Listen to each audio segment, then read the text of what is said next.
Ang ato ang topic is luwas na ba ka o dili pa. Moneto ang pagkatubagon karon nga pangutana, luwas na ba ikaw. Kasagara agad sa mga tao, mga igsoon, katubag sila nga mura og dili pa. Mura og gaduduha pa ko, luwas ba ko o dili. Gamay lang gid ang gaingon nga, oo pastor, luwas na ko. Unya kini pag yung gamay nga tao nga gaingon nga luwas na ko, gina bugal-bugalan pag ni sila. Hambuga gud nimo, niingon ka nga luwas na ka. Atong tan-awon ang Bible mga igsoon, mahitungod ana ba nga topic? Luwas ka na ba o dili pa? Sa Bible mga igsoon, naay mga tao nga bisag buhi pa sila, luwas na sila. Example sa mga luwas na. Ang Ephesian believers, example, bisan buhi pa ang mga taga-Efeso nga mga believers, pero luwas na sila. Yes mga igsoon, kung basahin mo sa Ephesians 2:8-9, ingon ni Apostle Paul diha, "For by grace are ye saved." Kung imong tan-awon ang grammar, matod pa, this is perfect tense. Nagpasabot nga ang action hitabo na sa past ug gapadayon kini ug hangtod sa future. Meaning, ang salvation nila is nahitabo na sa past. Katong nidawat sila ka Jesus Christ, nahitabo na to ang pagkaluwas nila ug kini mopadayon ang ilahang pagkaluwas hangtod sa hangtod. So walay katapusan. Mo nang ginaingon nga, are ye saved? Ingon ni Paul sa ilaha, pinaagi sa grasya kamo nangaluwas tungod sa pagtuo. For by grace, you have been saved through faith. So, kung point mga igsoon is, ang tao, pwede na siya makabaton og kaluwasan, bisan buhi pa. Example, ang mga taga-Efeso. Ingon ni Paul, for by grace are ye saved. Meaning, ang action or ang experience sa salvation is na-experience na. Pwede din mga igsoon nga ang tao, maluwas na siya, bisan buhi pa siya. So, dili kinahanglan nga mamatay ka dapat daan, ay ka maluwas. Pwede di ay nga bisan nagasimba pa kita sa simbahan, nagalakaw-lakaw pa, nagkaon pa kita makabato na sa kaluwasan. Example lagi niya na ang Ephesian believers.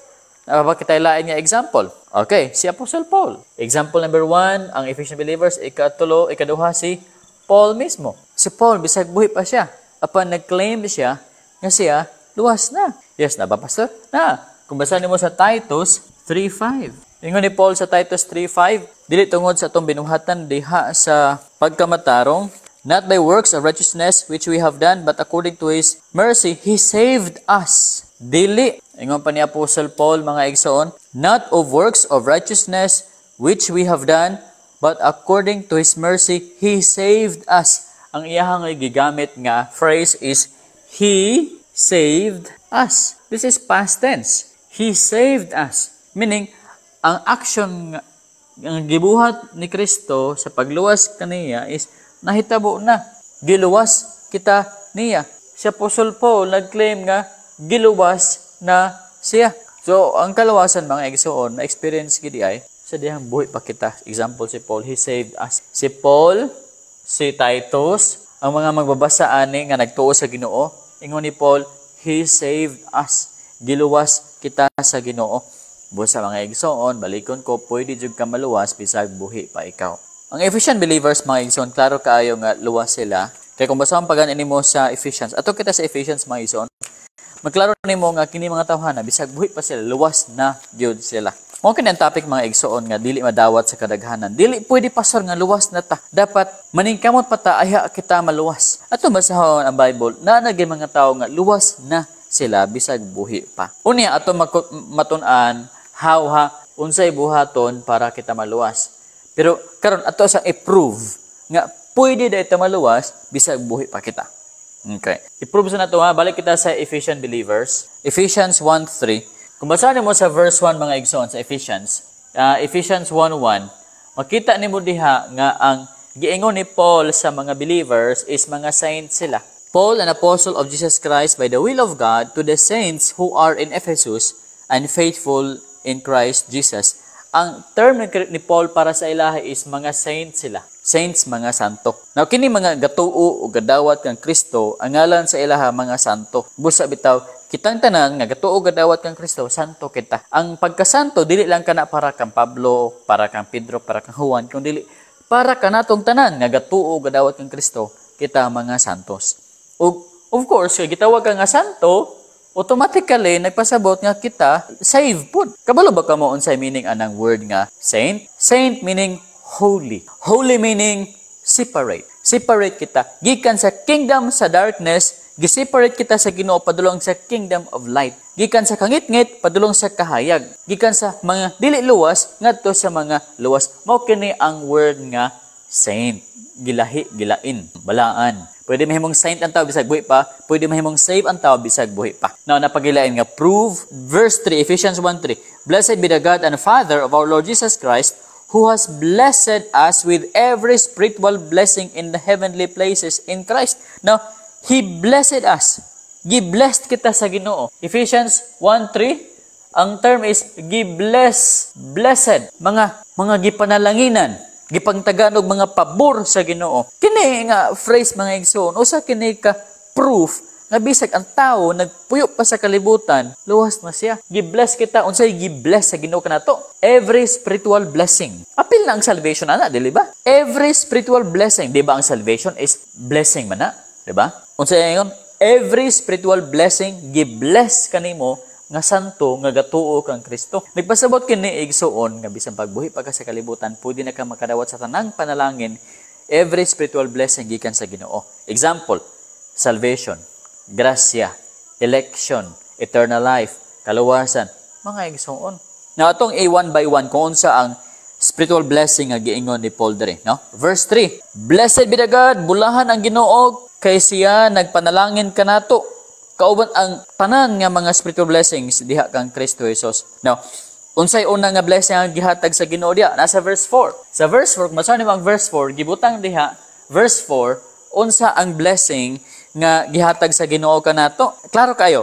Ang unang blessing is, just as He chose us in Him before the foundation of the world. Gipili kita sa Ginoo sa wala patukura ang kalibutan. The first blessing is election. Election. Na word diha nga chose, di ba? Chose, meaning, kung naagani pilion, na pwede dili pilion. Now, kita, sa wala pa kita nagpili sa Ginoo, gipili na ta daan sa Ginoo.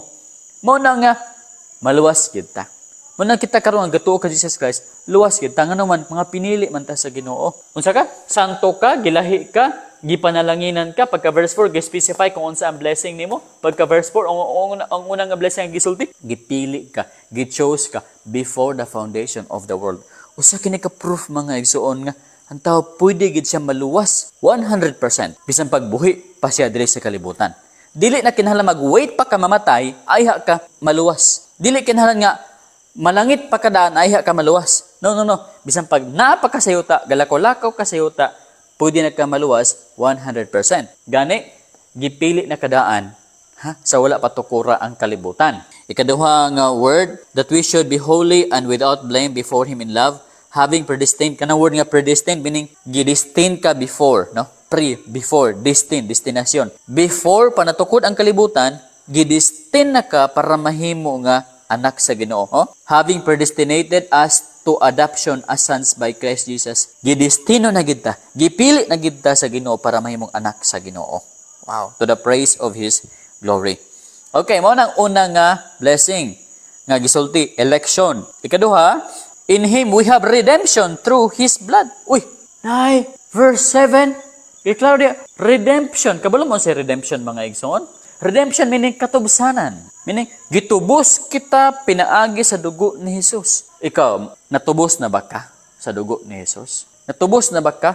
Naligtas na ba ka? O wala pa? Mga igsoon, kung wala pa, paminaw gid mo ang mensahe karon, tiwasag gid nga mensahe karon, aron nga naagi kay makatunan unsaon para matubos gikan sa silot sa sala, nga mao ang lake of fire. Prove pa ta nga pwede gid maluwas ang tao bisan buhi pa siya, Dayon, daghan pa kay gisulti diri, pero ambak ta sa verse 13, unsa pa gi blessing nga gisulti diha? Verse 13. In Him you also trusted after you heard the word of truth, the gospel of your salvation, in whom also having believed, ye were sealed with the Holy Spirit of promise. Wow, mga igsoon, kung basahon nimo ang verse 13, klaro diha nga ang blessing is seal. Seal of the Holy Spirit. Seal yo sa balang espiritu. Human ka gipili, gipalit ka ni Kristo, pag humagpalit ni Kristo, kinituo man ka Kristo, gisilyuhan ka sa balang espiritu. Silyo. O sa silyo, patik. Sa purpose sa patik, timailhan nga ikaw iyahan na gid sa Ginoo. Example, na isa nina nga akong gisuot. Naani siya patik mga igsoon. Amot unsay ngan ani diyan sa akong likod, no? Nay silyo diyan, nay silyo unsay ngan ani mga silyo ba? Unsay ngan di ko kabasa man kinama sa likod.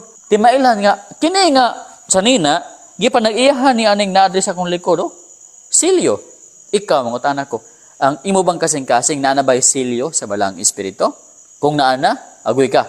Dakong timailhan mga igsoon nga iyahan na ka sa Ginoo. Unsay purpose nganong gipatikan ka sa balang espiritu? Ephesians 4:30. Alang ka na sa adlaw sa pagtubos. Ephesians 4:30, ayaw ninyo pasuba ang balang espiritu.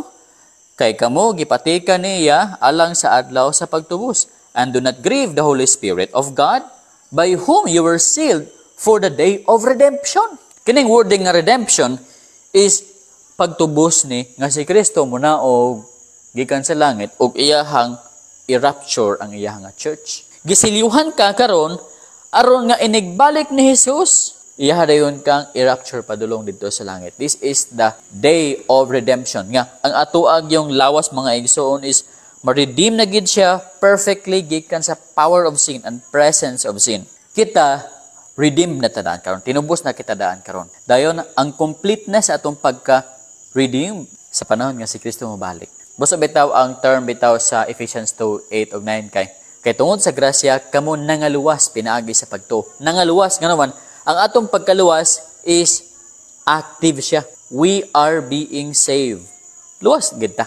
Ang atong kaluwasan, nagsugod sa panahon nga nagdawat kita ka Kristo. Hangtod karon, luwas kita. O hangtod sa malabot nga panahon, luwas na kita. Maigsoon, kung basahin mo sa Romans, ang atong kaluwasan is, unang-una is election, calling, justification, sanctification.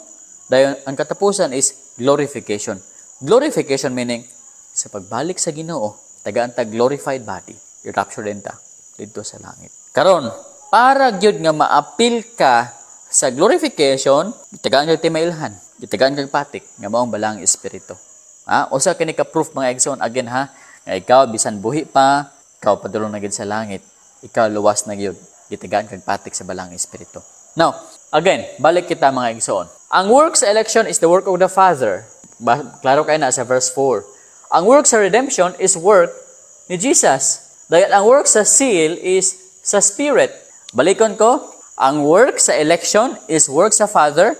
Gipili ang mga tao para mahimo niyang anak.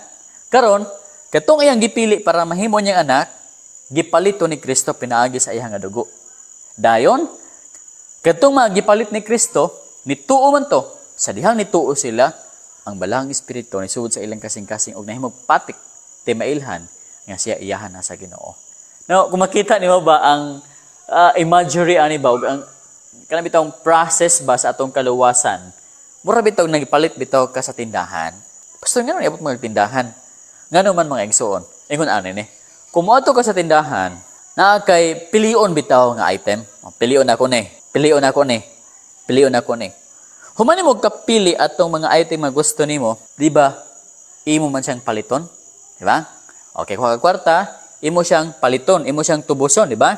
Karon, humagbayad nimo sa kwarta, ang cashier, mo type ana dito sa iyang machine, mo gawas sayon ang resibo. Ibutang tong nga resibo pak sa imong cellophane, bali patik o silyo. Timailhan nga katong item sulod sa cellophane, gipalit na nimo og kwarta. Imuha na dayon kadto.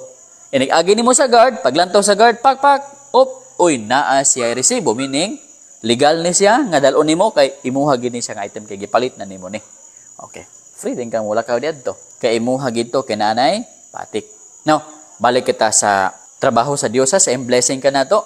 Mga igsoon, ang Father nagpili ka nato. Sa wala patukura ang kalibutan, verse 4, He chose us before the foundation of the world. Karon, katong mga gipili sa Ginoo, gipalit ni Kristo. Pinaagi sa iyahang dugo, verse 7. In Him we have redemption through His blood, the forgiveness of our sins. Karon, niagas na ang pangbayad, pangpalit kanato. Now, ingon din sa verse 13, sa dihang kita nituo, sa dihang kita naminaw sa gospel of truth, gospel of our salvation, sa dihang kita naminaw nituo, gipatikan dayon kita sa balaang espiritu, sa saad. Patik timailhan nga kita, iyahan ang sa Ginoo. Mao ka na mga igsoon ba nga proof nga kita bisag buhi pa. Luwas na gid ta. Kung basahon pag mo sa verse 14 mga igsoon, kagwapo kay sa verse diha. Ang giingon diha sa verse 14 mga igsoon, verse 14, na kitay heirs. We are heirs. Heirs meaning mga tigmana. Ingon pa sa verse 14. Tumbasan verse 14 ha. Who is the guarantee of our inheritance until the redemption of the purchased possession to the praise of His glory. Now, unsay giingon dere?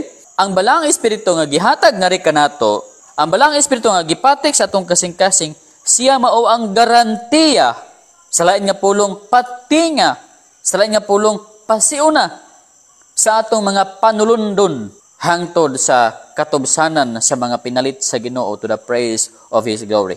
Now, adto kita sa word nga inheritance. Our inheritance. May iso nagpasabot kini nga naa daytay panulundon. Mga tigpamana dayta sa Ginoo. Unsa iyang ipamana sa tuwa? Ang langit. Ang eternal life nga dili lang ang soul mo na eternal life kundi apil pod ang flesh. Apil pod ang atong body. Kining body ha dili naman ni mao. Ato ang blood di naman ni mao. Ipamana niya kanato ang glorified body. Eternal life nga perfect, apil ang body is eternal, dili lang ang soul and spirit. And everything nga naa sa Ginoo dito sa langit iyang ihatag kanato.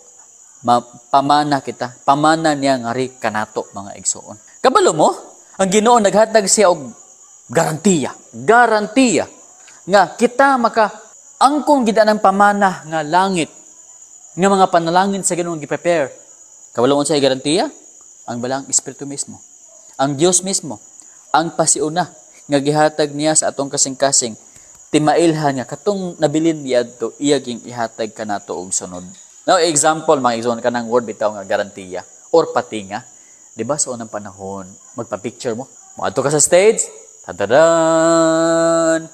Naikalit mo picture sa imuha. Pag naog nimo, katong photographer, muduol sa imuha. Mangayo ko patinga. Mangayo ko down payment. Mangayo ko pasiuna. Pila man day na day? 40 ni. Unsay purpose nga ang photographer mangayo siya og patinga or pasiuna.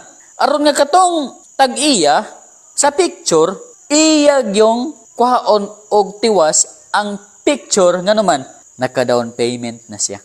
Bali, ang katong patinga nga gihatag sa customer ngadto sa photographer, usa kato ka paniguro sa gipicturan nga ihatag pud niya ang another payment kay nakahatag na baya siya og down payment.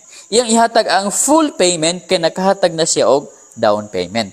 So ang photographer okay ra. Relax kay ko nga mag-picture ko kay tagaan man ko niya down payment. Di ko gansi kay nanay down payment. Pag-abot sa pila ka semana, abot ang photographer, okay na ra ang picture ninyo. Ingon din tong tag-iya sa picture nga, ako gid nang kuhaon nga picture. Mubayad gid ko og another payment kay nakahatag na ba ko down payment. Mga igsoon, ingon ana pod. Ang Ginoo naghatag na kanato og down payment, garantiya, pasiuna. Unsa? Siya kinsa mao ang balang espiritu. Ang balang espiritu mo'y pasiuna. Bali, giuna og hatag sa God the Father, ang Holy Spirit nga ri kanato. Aron sure gyud nga ihatag pud niya ang inheritance atong mga pamana. Nagets ba ninyo mga igsoon? Gets ninyo sa gibuhat sa amahan? Gitagaan mo niya og balang espiritu aron i-assure niya nga ihatag pud niya sa atua ang mga pamana sa langit. Muna pagkabulahan gayud nato mga igsoon, pagkabulahan gid nato mga igsoon. Gipaniguruhan gid sa amahan para kita maluwas. Gipaniguruhan gid sa amahan para kita makabaton sa mga panalangin dito sa langit. So, mga igsoon, mao kini ato ang topic karon. Luwas na ba kamo o dili pa? Unsay buhaton para maluwas kamo? Ato na na-prove mga igsoon nga kini mga taga-Efeso, luwas na gid ni sila, mga santo ni sila, mga blessed ni sila, elect ni sila, redeemed ni sila, gisiliuhan sila, heirs pag ni sila, napagipatinga pagkatapos sa Ephesians 2:8 and 9, saved ni sila. Unsay buhaton para kita makabaton gid sa kaluwasan? Kumato kita sa Ephesians 2:8 and 9, ingon ni Apostol Paul diha nga, kay pinaagi sa grasya kamo nga luwas tungod sa inyong pagtuo. Dili kini sa inyong kaugalingong kahimuan, kundi dili hatag kini sa Dios. Dili sa mga buhat aron walay bisan kinsa magpasigarbo. Kini mga tawhanan diri naluwas sila pinaagi sa grasya saged. So kung gusto ka makabaton sa kaluwasan, magsalig ka sa grasya sa Ginoo. Ay salig sa imong kaugalingon. Ay salig nga maningkamot jud ko sa akong kaugalingon para maluwas ko kay ako ray makaluwas sa akong kaugalingon. Bot-bot na maison. Dili ikaw ray makaluwas sa imong kaugalingon. Dili manggani gyud ka kaluwas sa imong kaugalingon. Ephesians 2:8-9, for by grace you have been saved through faith, and that not of yourselves. Dili ka na sa imong kaugalingon. Efficient believers, nangaluwas kamo pinagi sa grasya sa inyong pagtuo. Ug dili ka na sa inyong kaugalingon. Dili ka na tungod kay naningkamot kamo, nag-work kamo. Kung dili tungod ka na sa grasya sa Ginoo. Ang kaluwasan dili sa atong pagpaningkamot. Ang kaluwasan is a gift gikan sa Ginoo. Sa mga igsoon nga dili kita makapasigarbo. Kay ang kaluwasan gihatag raman kanato. Dili kita makaingon nga, "Ay Lord, salamat kay naluwas ko kay buutan kay ko. Kay na ako gibuhat nga maayo gituman ako ang napulo kasugo busa luwas ko." No, dili kita makapanghinambong yana. Sa langit makaingon kita, "Lord, praise be to your name." Tungod kay bisan ako dili angayan nga luwason apan giluwas nimo ako. Salamat sa imong grasya, salamat sa imong gasa. Mo kanay mahitabo mga igsoon didto sa langit. Verse 9, not of works, lest any man should boast. Dili pinagi sa mga buhat, aron walay bisan kinsa nga magpasigarbo. Be, mangutana sa deko sa inyo habe, siguro na ba ka nga luwas o dili pa? Ang mga taga-Efeso, luwas na gini sila 100%. Ikaw, luwas na ba ka o dili pa? Mga igsoon karong nga takna, kung dili pa ka siguro nga luwas ka, ako kang tabangan. Pangutana lang diha be, mangutana ka, ako sa nimbalihon akong cellphone. Pwede ba na ako mabalik?